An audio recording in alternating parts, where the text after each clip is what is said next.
Hello friends, welcome to SCC digital zone. SCC digital zone में आप सभी का स्वागत है। आज की क्लास में हम कुछ प्रीवियस ईयर के इम्पोर्टेंट क्वेश्चन को लेकर आए हैं। तो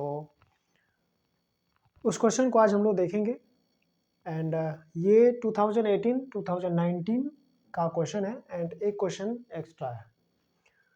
तो इसमें जो फर्स्ट क्वेश्चन है, ये क्वेश्चन हमारे पास है कि what is the HCF of smallest prime number and the smallest composite number. हमारे पास जो क्वेश्चन है, यह क्वेश्चन एचसीएफ से रिलेटेड है, बस एक क्वेश्चन प्रूफ करने वाला है। ठीक है, तो हमारे पास जो भी एग्जाम में पहले भी हमने क्वेश्चन देखा है और जो आप देख रहे हैं, यह दोनों ही क्वेश्चन जो है मतलब इसी टाइप से क्वेश्चन जो है सो स्टेट बोर्ड एग्जाम्स हो या फिर सीबीएसई बोर्ड एग्जाम्स हो, क्वेश्चन जो है सो आते हैं।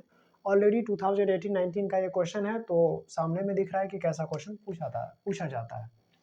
तो जो फर्स्ट क्वेश्चन है, यहाँ पर हम सभी इस बात को जानते हैं कि जो स्मॉलेस्ट प्राइम नंबर है वो 2 होता है एंड स्मॉलेस्ट जो कंपोजिट नंबर है वो 4 होता है। हम सभी ने इन सभी डेफिनेशन को ऑलरेडी क्लास में देखा हुआ है, तो दिक्कत नहीं होना चाहिए। एंड रही बात एचसीएफ फाइंड करने की, तो हमें कुछ नहीं करना है, यहाँ पे 2 से 4 में डिवाइड कर लेना है। यहाँ से 2 2 जा 4 हो जाएगा, यहाँ बच रहा है 0। ये जो हमारा है ये लास्ट डिवाइजर है जिसे कि हम लोग एचसीएफ बोलते हैं। Therefore HCF of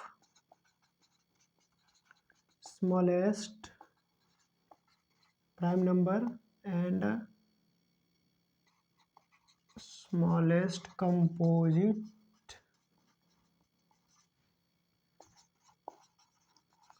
number is equals to 2।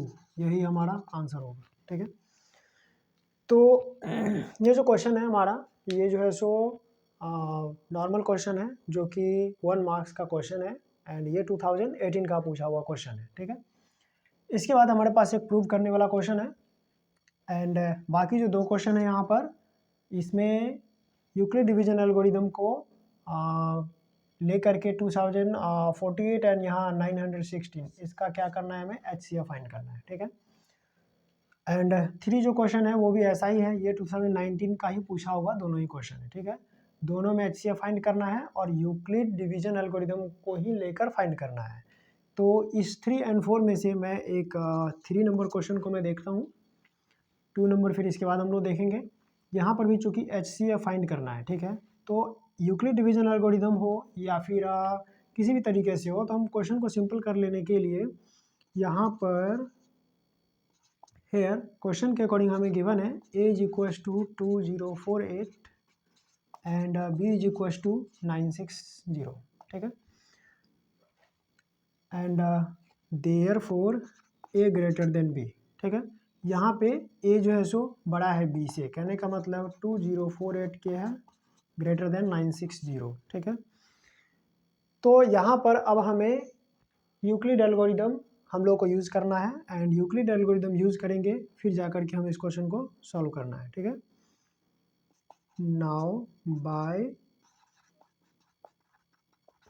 Applying Euclid's algorithm we get, जो हमारा यूक्लिड एल्गोरिदम है वो क्या बोलता है, A is equal to b q plus r. कहने का ये मतलब है कि यहाँ पे 2048 इज इक्वल टू 960 इंटू में हमारे पास कुछ नंबर होगा एंड प्लस में हमारा आर होगा। तो इसके लिए 960 को हमें यहाँ पर 960 से डिवाइड करना पड़ेगा 2048 को। देखने से लग रहा है 2 से डिवाइड होगा, 0 2 6 12 एंड ये हो जाएगा 190 2 एंड ये हमारा 1 हो जाएगा। ठीक है, 1 to 8 है, यहाँ वापस से हम डिवाइड करेंगे। अब यहाँ पर ये हमारा A हो गया, ये हमारा B हो गया एंड ये हमारा Q हो गया। ठीक है ना, मीन्स यहाँ पे हम 2 डालेंगे, प्लस में रिमाइंडर हमारे पास 1 to 8 आ रहा था। हम इसे डायरेक्ट भी कर सकते हैं, यदि डायरेक्ट हमसे ना हो सके तो हम डिवाइड कर लेंगे। अब यहाँ पर नेक्स्ट टाइम के लिए 960 हमारा A हो जाएगा। ठीक है, एंड B हो जाएगा हमारा 1 to 8। ठीक है, अब इसे हम लोग क्या करेंगे, यहाँ पर डिवाइड करेंगे, तो ये हो जाएगा आपको मे बी 6 हो सकता है। 6 8 में 4 शनिवार 6 में 1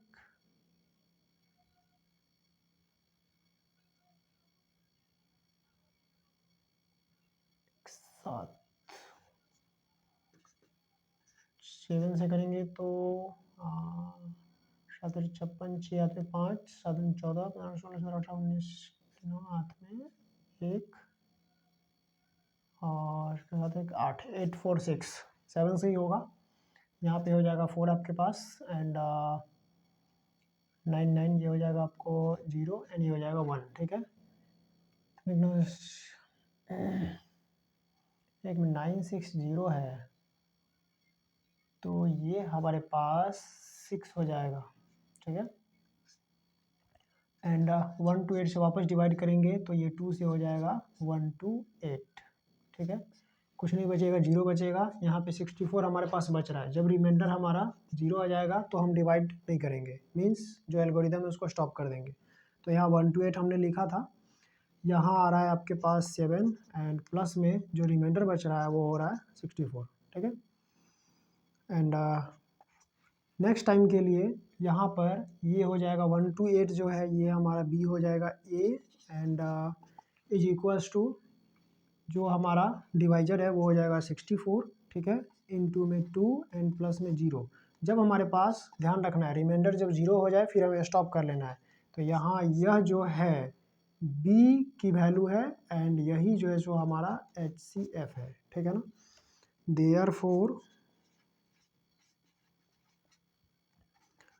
HCF ऑफ 2048 एंड 960 इज 64, ये हमारा आंसर हो जाएगा। ठीक है, कहने का ये मतलब है कि हम यूक्लिड एल्गोरिदम यूज़ तो कर रहे हैं बट हमारे पास क्या है कि डायरेक्ट भी हम कर सकते हैं या फिर हम कहीं पर डिवाइड करके देख भी सकते हैं। ठीक है ना, तो इससे हमें जानकारी मिल जाएगी। हमारे पास जो HCF आया वो हमारा 64 आया। ठीक है, तो ये जो 4 नंबर क्वेश्चन है, ये 4 नंबर जो क्वेश्चन है ये सेम क्वेश्चन है एंड इस क्वेश्चन को शायद हमें सॉल्व करने की ज़रूरत नहीं पड़ेगी क्योंकि सेम क्वेश्चन है, आप लोग इसे सॉल्व करके देख सकते हैं। ठीक है, एंड जो हमारे पास जो क्वेश्चन आता है एग्ज़ाम में वो अभी इसी तरह से आता है। ठीक है, तो एक और जो नेक्स्ट क्वेश्चन है जो कि हमें प्रूव करना है, हर बार तो नहीं बट कभी कभार ये क्वेश्चन जो है सो पूछ देता है एंड यह जो क्वेश्चन है आपका 2 नंबर क्वेश्चन है। ठीक है, तो यह जो 2 नंबर क्वेश्चन है इसको हम लोग अब देखेंगे, इसके अंदर में प्रूव करना है और कुछ नहीं करना है। ऐसा क्वेश्चन जो है सो हमारे पास कभी कभी प्रूव करने के लिए दे दिया जाता है, या फिर रैशनल इरेशनल को प्रूव करना है या फिर हम लोग इस तरीके से जो भी कोई पॉजिटिव इंटीजर है वह किस फॉर्म में हो सकता है जब उसे स्क्वायर करेंगे तब, या फिर जैसे क्वेश्चन पूछा जाएगा। हम ऐसा क्वेश्चन ऑलरेडी एक को देख चुके हैं और आज की क्लास में हम लोगों को इसका एक दूसरा क्वेश्चन देखना है एंड इसमें बस ये बोलता है कि यूक्लिड डिवीजन जो लेमा है इसका हम सभी को यूज़ करना है एंड यूज़ करने के बाद बोलता है कि हमें शो करना है। ठीक है ना, square of any positive integer, कोई भी जो हमारा पॉजिटिव इंटीजर है। ठीक है, इसको जब हम स्क्वायर करेंगे, क्वेश्चन को थोड़ा सा ध्यान रखना है, यदि स्क्वायर ना हो तो ये चेंज हो जाएगा। ठीक है, तो जब इसे हम स्क्वायर करेंगे तो यह जो पॉजिटिव इंटीजर है वह 3m के फॉर्म में होगा या फिर 3m+1 के फॉर्म में होगा। ठीक है, तो इस क्वेश्चन को अब हम सॉल्व करेंगे। इस क्वेश्चन के लिए सबसे पहला नंबर हमें जो पॉजिटिव इंटीजर है उसको हमें लेट करना पड़ेगा। ठीक है, तो let a b any positive integer. हमने इस पॉजिटिव इंटीजर को ए लेट कर लिया है एंड दूसरी बात, इस टाइप के क्वेश्चन को चूंकि यूक्लिड डिवीजन एल्गोरिदम का यूज़ करना है तो यहाँ पर देखने से हमें लग रहा है कि यह जो 3m एंड 3m+1 है यह कहीं ना कहीं ये जो a is equals to BQ+1 जो यूक्लिड डिवीजन लेमा है a is equals to BQ+1 जहाँ पे 0 less than equals to r less than b है तो उसको ये फॉलो करता है। ठीक है, तो इसी चीज़ को हम लोग आगे बढ़ाएंगे by applying Euclid's division lemma we get. जब हम लोग यूक्लिड डिवीजन लेमा अप्लाई करेंगे तब हमें क्या मिलता है, तो यहाँ से हमें मिल रहा है a is equals to 3m और 3m+1, ठीक है। जहाँ पे b की जो वैल्यू है वो हमें क्या मिल रही है, 3, ठीक है। ये जो है सो हम इसे फर्स्ट इक्वेशन मान लेते हैं, ठीक है। देयरफॉर जब b की वैल्यू हमें 3 मिल रही है, इसका यह मतलब है कि 0 less than equals to r less than 3 है यहाँ से। एंड जहाँ पे r की जो वैल्यू है वह 0, 1 एंड 2 मिल रहा है, ठीक है। मीन्स जो r की वैल्यू है हमें 0, 1 और 2 मिल रहा है। तो इस r की वैल्यू को अब हमें क्या करना है, पुट करना है इक्वेशन 1 में, ठीक है। By putting the value of r in equation 1। First equation में जब हम r की वैल्यू पुट करेंगे तो हमें क्या मिलेगा, ठीक है। यहाँ पे a इज इक्वल्स टू 3, ठीक है। b जो है सो हमारा 3 है एंड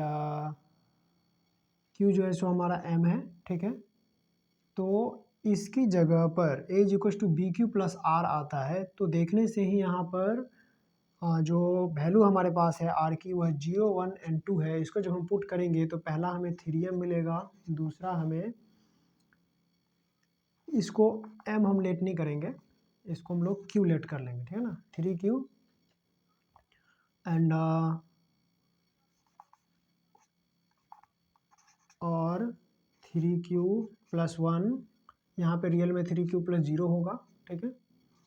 और 3q+2 होगा, ठीक है। इसको हम लोग थोड़ा सा ढंग से यदि हम लिख लें तो ये हो जाएगा आपको 3q+1 और 3q+2 होगा, ठीक है। अब हमारे पास जो a आएगा वो हमारा ये है। यहाँ से हमने जब यूक्लिड डिवीजन लेमा का इस्तेमाल जब हमने किया तो चूंकि ये a is equals to 3m and 3m+1 जो है, यह देखने से ही लग रहा था a is equals to bq+1 के फॉर्म में है। एंड यहाँ से हमें b की वैल्यू मिल गई। जब b की वैल्यू हमें मिल गई तो यहाँ से जो r की वैल्यू हमने फाइंड कर लिया। अब r की वैल्यू को हमको क्या करना है, यूक्लिड डिवीजन लेमा में यूँ बोले कि इसको हम लोग इसमें डाल देना है, ठीक है ना, पुट कर देना है। तो हूबहू इसके अंदर में हम डालें या फिर हम लोग डायरेक्टली डाल दें, कोई फ़र्क नहीं पड़ता। यहाँ से a is equal to 3q, 3q+1 3q+2 पड़ता है, ठीक है ना। नाउ अब हमें इसको स्क्वायर करेंगे क्योंकि हमारे पास जो क्वेश्चन है वो स्क्वायर करना है। Bye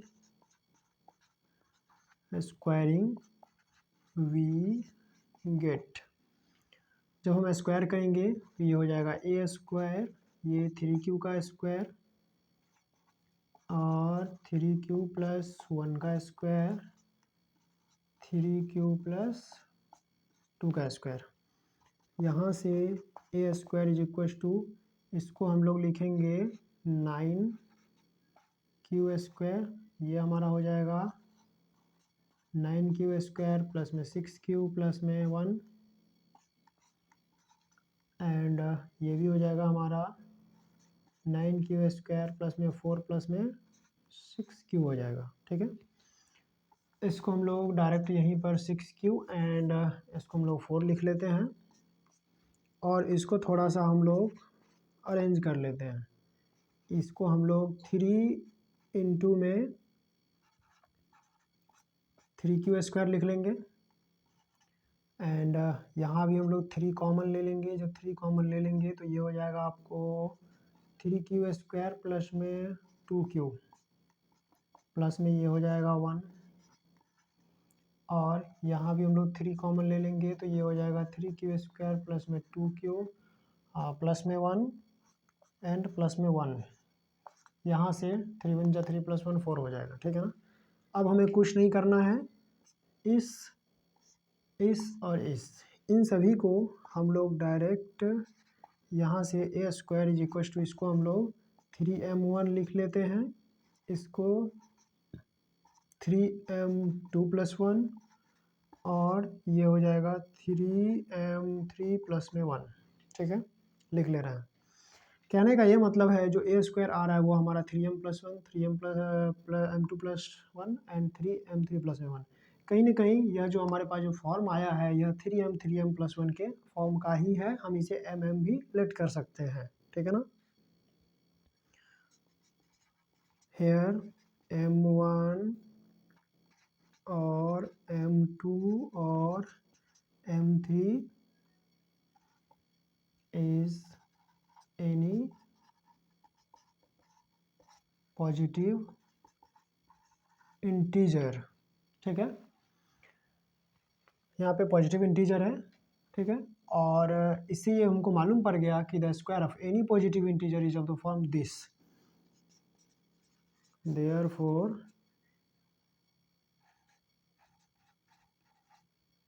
square of any positive integer is either of the form 3m और 3m+1। ये आपको प्रूव हो गया। हकीकत में यह क्वेश्चन ये बोल रहा है कि या तो यह 3m+ के फॉर्म का होगा या फिर 3m+1 के फॉर्म का होगा। इसी वजह से हमारे पास यह जो m1, m2 and m3 value है यह जो है सो हमें चेंज करना पड़ा, क्योंकि यहाँ पे m की वैल्यू डिफरेंट थी, ठीक है। तो इसमें कोई दिक्कत नहीं है, m1 हो, m2 हो, m3 हो, रियल में देखने से और यहाँ हमें क्लियर भी हो रहा है कि यह 3m और 3m+1 के फॉर्म का ही है, ठीक है ना। तो इस तरीके के क्वेश्चन जो है सो हम सभी से एग्ज़ाम में पूछे जाते हैं एंड ऐसा क्वेश्चन जो है सो कई बार हल्का हल्का सा चेंज करके थोड़ा बहुत रेफरेंस होता है एंड क्वेश्चन हम सभी से एग्ज़ाम में पूछा जाता है। एंड हमारे पास लगभग HCF के क्वेश्चन कंप्लीट हो चुके हैं, रियल नंबर के कुछ क्वेश्चन बचे हैं जो इंपॉर्टेंट क्वेश्चन हम सभी देखेंगे एंड उम्मीद है कि अगली 1 से 2 क्लास में कंप्लीट हो जाएगा, ठीक है। तो आज की क्लास में बस इतना ही, बाकी हम लोग देखते हैं अगली क्लास में। तब तक के लिए आप बने रहिए एंड जो भी कोई डाउट्स कंप्लेन आए वो हमें कमेंट करके बता सकते हैं, या फिर यदि किसी चैप्टर को पहले पढ़ना है तो आप ये भी हमें जानकारी दे सकते हैं। बाकी मिलते हैं हम लोग नेक्स्ट डे, तब तक के लिए धन्यवाद।